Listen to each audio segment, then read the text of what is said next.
संपूर्ण सोलापूर जिल्ह्याचे लक्ष लागलेल्या मोहोळ तालुक्यातील अनगर या नगरपंचायतीच्या पहिल्याच निवडणुकीमध्ये राजन पाटील यांनी निर्विवाद वर्चस्व मिळवले आहे.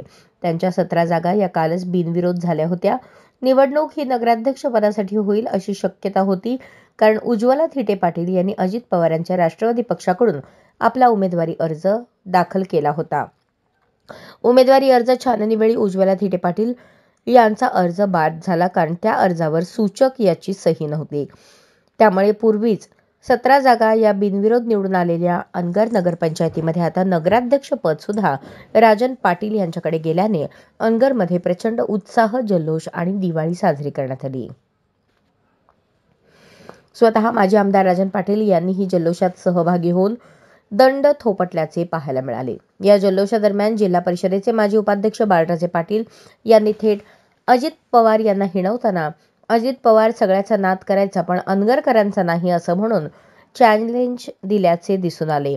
उज्ज्वला थिटे यांचा अर्ज बाद झाल्याने प्राजक्ता अजिंक्य राणा पाटील या नगरच्या पहिल्या नगराध्यक्षा म्हणून बिनविरोध निवडून आल्या. दरम्यान उमेश पाटील यांनी या प्रकरणावर असा संताप व्यक्त करताना निवडणूक निर्णय अधिकाऱ्यांच्या कारभारावर प्रश्न उपस्थित केले आहेत. त्या विरोधात आम्ही न्यायालयात जाण्याची भूमिका त्यांनी व्यक्त केली.